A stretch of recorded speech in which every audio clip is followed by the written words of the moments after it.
Hello dear students, welcome to my class. তো আজকে একটা নতুন ভিডিও নিয়ে তোমাদের সামনে আমি হাজির হয়েছি।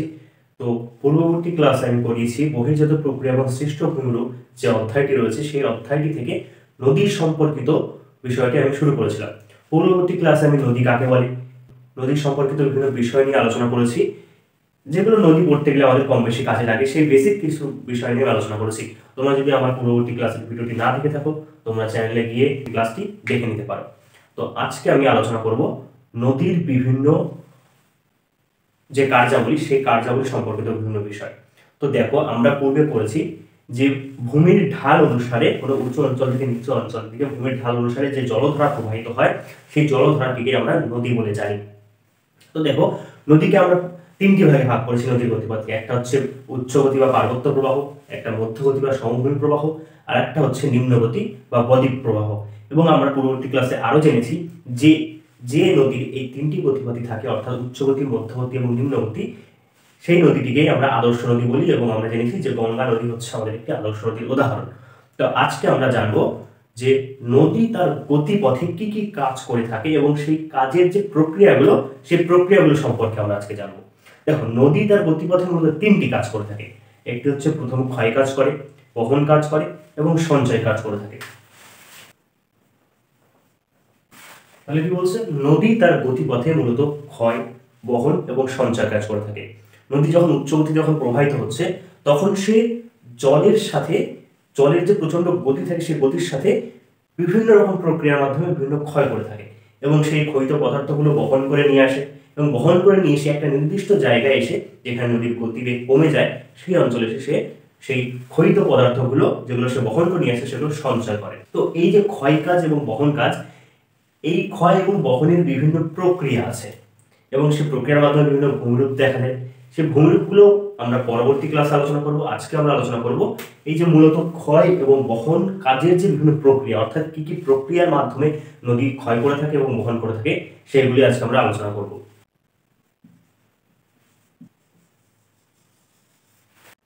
তো দেখো, আমরা এখন জেনে নেব যে নদী ক্ষয় করতে গেলে কি কি প্রক্রিয়ার মাধ্যমে বা কি কি পদ্ধতির মাধ্যমে সে ক্ষয় করে থাকে। তো নদীর ক্ষয় কার্যের যে প্রথম যে প্রক্রিয়াটা, সেই প্রক্রিয়াটিকে বলা হচ্ছে অবঘর্ষ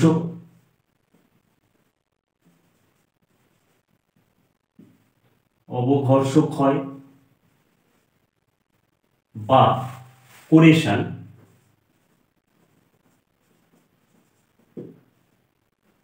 বা অ্যাব্রাশন।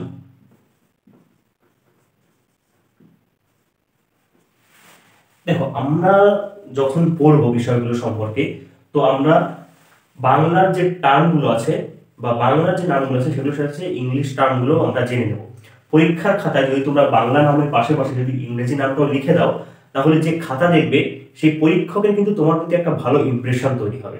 ফলে আমরা বাংলা টার্মের সাথে সাথে ইংলিশ টার্মটাও জেনে রাখবো এবং পরীক্ষার হলে সঠিকভাবে সেটা লেখার চেষ্টা করব। তো দেখো, আমাদের যে প্রথম যে প্রক্রিয়াটা, সেটা হচ্ছে অবঘর্ষ ক্ষয় বা কোরেশন বা অ্যাব্রাশন।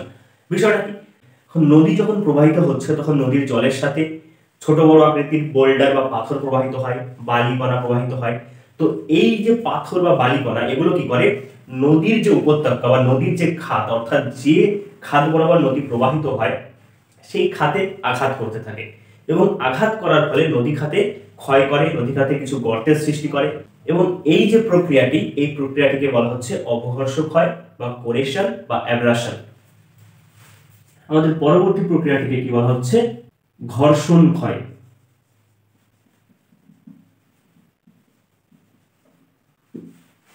বা অ্যাট্রিশন। তো ঘর্ষণ ক্ষয়টা কি, অবঘর্ষ ক্ষয়টা আমরা কি বলেছি, বিভিন্ন যে নুড়ি বালি পাথর, সেগুলো কি হচ্ছে নদী গাত্রে আঘাতের মাধ্যমে ক্ষয় করছে। ঘর্ষণ ক্ষয়টা কি বলছে, নদীর জলের মাধ্যমে যে পাথরগুলো প্রবাহিত হচ্ছে বা যে নুড়ি খণ্ডগুলো প্রবাহিত হচ্ছে, সেগুলো কি হচ্ছে একটার সাথে আরেকটা ঠোকাঠুকি হচ্ছে বা একটার সাথে আরেকটা সংঘর্ষ হচ্ছে। এই সংঘর্ষের ফলে বা আঘাতের ফলে কি হচ্ছে, যে পাথরের খণ্ডের যে আকৃতি, সেটা কিছুটা ছোট হয়ে যায় বা ক্ষয় পেয়ে আরো ছোট হয়ে যায়। যেগুলো বড় আকৃতির পাথর, একটার সাথে আরেকটা ঠোকাঠুকি হচ্ছে বা আঘাত লাগছে, আঘাতের ফলে সেগুলো ভেঙে গিয়ে টুকরো টুকরো হয়ে যাচ্ছে। তো এই যে ক্ষয় প্রক্রিয়াটি, এটাকে বলা হচ্ছে ঘর্ষণ ক্ষয়। পরবর্তী যে প্রক্রিয়াটি, সেটাকে বলা হচ্ছে জলপ্রবাহ জনিত ক্ষয়। জলপ্রবাহিত জনিত ক্ষয় বা ফ্লুইড অর হাইড্রোলিক স্ট্রেস।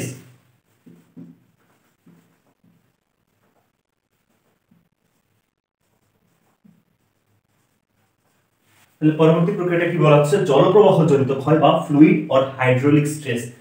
মানে বিষয়টা কি, দেখো এই প্রক্রিয়াটি, দেখো জল যখন প্রবাহিত হচ্ছে তো জলের একটি নির্দিষ্ট গতিবেগ আছে।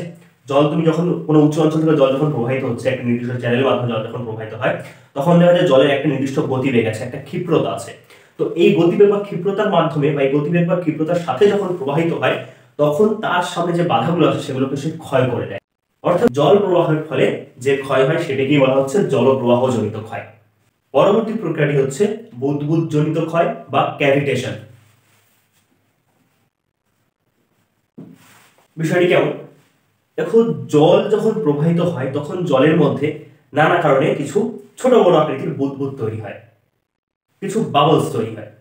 এই যে বুদবুদ বা বাবলস, এগুলো কি হচ্ছে জলের মধ্যে একটা টাইম পর সেগুলো ফেটে যায়, বার্স্ট করে যায়। তো এই বুদবুদগুলো যখন যখন জলের মধ্যে তৈরি হয়, তখন কিন্তু সেগুলো বিভিন্ন পাথরের খাঁজে গিয়ে বা পাথরের ফাটলের মধ্যে গিয়ে ফেটে যাচ্ছে। এবং যখনই ফেটে যখন যাচ্ছে, তখন কি হচ্ছে, পার্শ্ববর্তী অঞ্চলে একটা তীব্র চাপের সৃষ্টি করছে। এই চাপের ফলে দীর্ঘদিন ধরে কোনো অঞ্চলে তীব্র চাপের ফলে বাবলস তৈরি হচ্ছে। সেই বাবলস পাথরের খাঁজে গিয়ে বা পাথরের ফাটলের মধ্যে গিয়ে ফেটে যাচ্ছে, বার্স্ট হচ্ছে। এর ফলে কি হচ্ছে, ক্রমাগত এইভাবে চলতে থাকার ফলে একটা টাইম পরে গিয়ে সেই পাথর খণ্ডটি ভেঙে টুকরো টুকরো হয়ে যায় এবং নদীর জলপ্রবাহের মাধ্যমে বাহিত হয়ে অন্যত্র স্থানান্তরিত হয়। তো এইটি যেহেতু বুদবুদের মাধ্যমে তৈরি হচ্ছে, ওই জন্য এটিকে বলা হচ্ছে বুদবুদ জনিত ক্ষয় বা ইংলিশ আমরা বলছি ক্যাভিটেশন। তো আমাদের পরবর্তী প্রক্রিয়াটি হচ্ছে সলিউশন বা দ্রবণ জনিত ক্ষয়।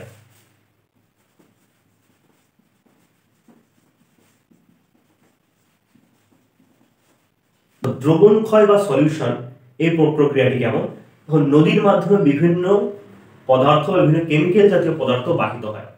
সেই পদার্থগুলো যদি এমন কোনো পদার্থের সংস্পর্শে আসে বা এমন কোনো অঞ্চলের সংস্পর্শে আসে, যে অঞ্চলগুলি বা যে অংশটি কেমিক্যালের সংস্পর্শে এসে গলে যায়, তো সেই নদীবাহিত কেমিক্যালের সংস্পর্শে যখন আসে তখন সেই অঞ্চল থেকে ক্ষয় শুরু হয় বা রাসায়নিক বিয়োজন সৃষ্টি হয়। এই রাসায়নিক বিয়োজনের ফলে ওই অংশটি ক্ষয়িত হয়ে নদীর জলের মাধ্যমে বাহিত হয়ে অন্যত্র চলে যাচ্ছে। যেমন আমরা কি কোনো অঞ্চল যদি চুনাপাথরযুক্ত পদার্থ দ্বারা গঠিত হয়, তো সেই চুনাপাথরযুক্ত অঞ্চলে যদি আমরা জল প্রবাহিত হয়, তখন কি হচ্ছে, জলের সংস্পর্শে আসে, এসে চুনাপাথরযুক্ত অঞ্চল প্রথমে যখন সে শুকনো থাকছে সেটা তো শক্ত অবস্থায় থাকছে, কিন্তু যখন আমরা সেখানে লিকুইড দিচ্ছি বা তরল পদার্থ বা জল দিচ্ছি, তখন কিন্তু সেটা গলে যাচ্ছে এবং গলিত পদার্থ খুব সহজেই জলের মাধ্যমে ক্ষয়িত হয়ে অন্য স্থানে বাহিত হচ্ছে। তো এটাই হচ্ছে দ্রবণজনিত ক্ষয় বা সলিউশন। তাহলে এইগুলোই হচ্ছে আমাদের নদীর ক্ষয়কার্যের ফলে সৃষ্ট প্রক্রিয়া। তাহলে আমরা প্রথম থেকে একবার দেখে নিই যে আমরা কি কি প্রক্রিয়া দেখছি, যে প্রক্রিয়াগুলি নদীর ক্ষয়কার্যে দেখা যায়। প্রথমে আমরা দেখে নিচ্ছি যে অবঘর্ষ ক্ষয় বা কোরেশন বা অ্যাব্রেশন, যেটা কি হচ্ছে নদীবাহিত পদার্থগুলির মাধ্যমে নদী গাত্রে ক্ষয় হচ্ছে। পরবর্তী পয়েন্ট আমরা দেখেছি ঘর্ষণ ক্ষয়, এটা কি হচ্ছে, নদীবাহিত যে পদার্থগুলো সেগুলো নিজেদের মধ্যে সংঘর্ষের মাধ্যমে নিজেদের মধ্যে আঘাতের মাধ্যমে ক্ষয়িত হচ্ছে। নেক্সট পয়েন্ট আমাদের কাছে আছে জলপ্রবাহ জনিত ক্ষয় বা ফ্লুইড অর হাইড্রোলিক স্ট্রেস, অর্থাৎ জল যখন প্রবাহিত হচ্ছে সেই জলের গতিবেগের ফলে বা জলের ক্ষিপ্রতার ফলে যে ক্ষয় হচ্ছে সেটাকে বলা হচ্ছে জল প্রবাহ জনিত ক্ষয়। এরপরে আছে বুদবুদ জনিত ক্ষয়, জলের মধ্যে যে বুদবুদগুলো সৃষ্টি হয় সেই বুদবুদগুলো বার্স্ট করে পাথর খণ্ডের খাঁজে গিয়ে বা পাথরের ফাটলের মধ্যে গিয়ে বার্স্ট করার ফলে যে প্রচন্ড চাপের সৃষ্টি করে তার মাধ্যমে যে ক্ষয় করছে সেটাকে বলছে বুদবুদ জনিত ক্ষয়। নেক্সট আমরা দেখছি দ্রবণ ক্ষয়। দ্রবণ ক্ষয়টা কি, জলের মাধ্যমে বিভিন্ন রাসায়নিক পদার্থ দ্রবীভূত থাকে এবং সেগুলো এমন কোনো পদার্থের সংস্পর্শে আসে যেগুলো রাসায়নিক পদার্থের সংস্পর্শে আসলে নরম হয়ে যায় বা বিয়োজিত হয়ে গিয়ে ক্ষয় হতে শুরু করে, ফলে যে ক্ষয়গুলো করছে সেটাকে বলছে দ্রবণজনিত ক্ষয় বা সলিউশন। আমরা দেখে নেব নদীর বহন কার্যের ক্ষেত্রে কি কি প্রক্রিয়া দেখা যায়। তো আমাদের প্রথম পয়েন্ট হচ্ছে আকর্ষণ প্রক্রিয়া বা গড়ানো প্রক্রিয়া, বা ইংরেজিতে আমরা যেটাকে বলছি রোলিং।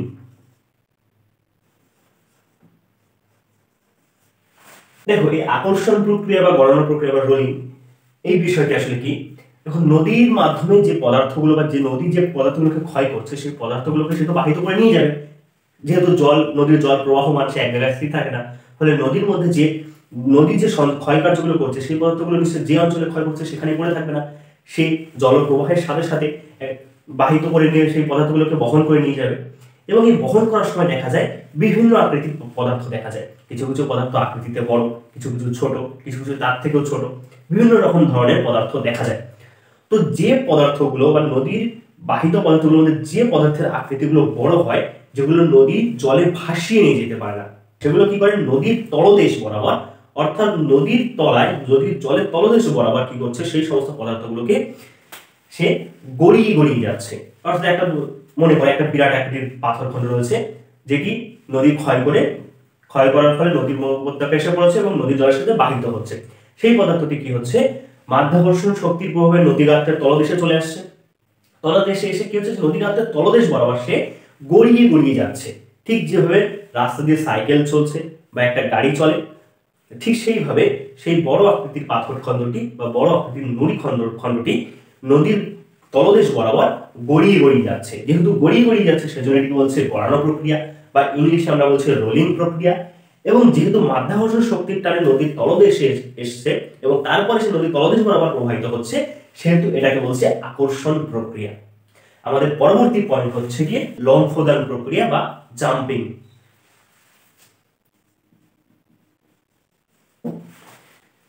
দেখো, এর আগে আমরা কি দেখলাম, যে পাথরখণ্ডগুলো আকৃতি আকারে বিরাট পরিমাণে বা বড়, যেগুলো জলে ভেসে যেতে পারে না, সেগুলো হচ্ছে নদীর তলদেশ বরাবর গড়িয়ে গড়িয়ে প্রবাহিত হচ্ছে।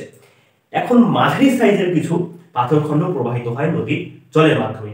এই খণ্ডগুলো কি হচ্ছে, না পুরোপুরি জলে ভেসে প্রবাহিত হতে পারছে, না পুরোপুরি জলের তলদেশ বরাবর প্রবাহিত হতে পারছে।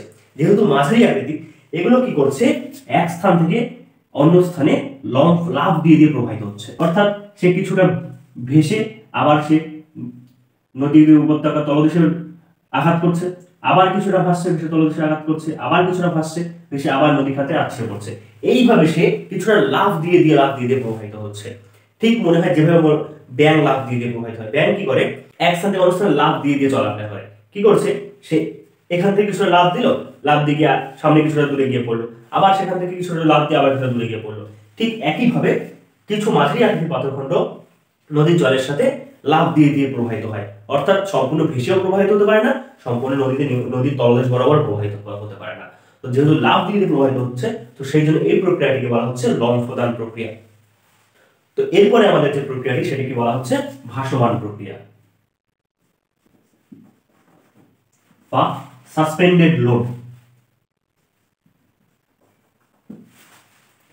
দেখো, এই যে ভাসমান প্রক্রিয়া, এখানে কি দেখা যায়, যে নুড়িখণ্ডগুলোর বা যে বালিখণ্ডগুলোর আকৃতি ছোট, অর্থাৎ ওজনে হালকা, সেগুলো কি হচ্ছে জলের সাথে ভেসে প্রবাহিত হচ্ছে। সেগুলো না লাফিয়ে প্রবাহিত হতে পারে, না জলের তলদেশ বরাবর গড়িয়ে প্রবাহিত হতে পারে। যেহেতু সেগুলো আকৃতিতে ছোট, ক্ষুদ্রাকৃতি, ফলে সেগুলো কি হচ্ছে জলের সাথে ভেসে প্রবাহিত হয়। যেমন আমরা কোনো নদী বা সমুদ্র যদি আমরা দেখি, সেখানে কি জলের সাথে কিছু কিছু বালি কণা বা ছোট আকৃতির নুড়ি কণা জলের সাথে ভেসে প্রবাহিত হচ্ছে। তো যেহেতু ভেসে প্রবাহিত হয়, সেজন্য এটিকে বলা হচ্ছে ভাসমান প্রক্রিয়া। লাস্ট আমাদের যে প্রক্রিয়া, সেটিকে বলা হচ্ছে দ্রবণ বা সলিউশন। এমন কিছু পদার্থ দেখা যায়, যে পদার্থগুলো কি হচ্ছে জলের সাথে মিশে বা জলের সাথে গুলে প্রবাহিত হয়। যেমন আমরা সাপোজ যদি ধরে নিই, এক গ্লাস জলে যদি আমরা কিছু পরিমাণ চিনি বা লবণ যদি কিছুক্ষণ নাড়িয়ে গুলে নিই, সেগুলো কি হচ্ছে একটা টাইম পরে জলের সাথে পুরো গুলে যাবে, এবং সেটা যদি আমরা নদীতে ঢেলে দিই, সেটা কি হচ্ছে নদীর জলের সাথে মিশে প্রবাহিত হচ্ছে, অর্থাৎ নদীর জলে দ্রবীভূত হয়ে প্রবাহিত হচ্ছে। তো এই এমনই কিছু কিছু পদার্থ থাকে, যেগুলো ঠিক একইভাবে নদীর জলের সাথে দ্রবীভূত হয়ে বা নদীর জলের সাথে মিশে প্রবাহিত হয়। যেহেতু নদীর জলের সাথে দ্রবীভূত হয়ে প্রবাহিত হচ্ছে, তো সেই জন্য এটি বলছে দ্রবণ বা সলিউশন। তো নদীর বহন কার্যে কি কি প্রক্রিয়া দেখা যায়, আকর্ষণ প্রক্রিয়া, লম্ফদান প্রক্রিয়া, ভাসমান প্রক্রিয়া এবং দ্রবণ প্রক্রিয়া। আকর্ষণ প্রক্রিয়া কি, যেহেতু যে পদার্থগুলোর আকৃতি অপেক্ষাকৃত বড়, সেগুলো নদীর তলদেশ বরাবর গড়িয়ে গড়িয়ে প্রবাহিত হচ্ছে, সেগুলো ভেসে প্রবাহিত হতে পারে না, নদীর তলদেশ বরাবর গড়িয়ে প্রবাহিত হতে হয় সেগুলিকে। তো এটিকে বলছে আকর্ষণ প্রক্রিয়া। লম্ফদান প্রক্রিয়া কি, মাঝারি সাইজের কিছু পদার্থ থাকে, সেগুলো কিছুটা দূর অন্তর ভেসে ভেসে লাফ দিয়ে দিয়ে প্রবাহিত হয়, অর্থাৎ দেখে মনে হয় যেগুলো লাফ দিয়ে প্রবাহিত হচ্ছে। তো এটিকে বলা হচ্ছে লম্ফদান প্রক্রিয়া। ভাসমান প্রক্রিয়া কি, ক্ষুদ্রাকৃতির যে পদার্থগুলো, ছোট ছোট বালুকণা, নুড়িকণা, এগুলো জলের সাথে ভেসে প্রবাহিত হচ্ছে এক স্থান থেকে অন্য স্থানে। দ্রবণ কি, কিছু কিছু পদার্থ থাকে যেগুলো জলের সাথে সম্পূর্ণভাবে দ্রবীভূত হয়ে প্রবাহিত হয়, এটিকে বলেছে দ্রবণ বা সলিউশন প্রক্রিয়া। তো আজকে আমরা দেখে নিলাম নদীর ক্ষয় এবং বহন কার্যের বিভিন্ন প্রক্রিয়া। পরবর্তী ক্লাসে আমরা দেখব নদীর ক্ষয়, বহন এবং সঞ্চয় কার্যের ফলে কি কি ভূমিরূপ দেখা যায়।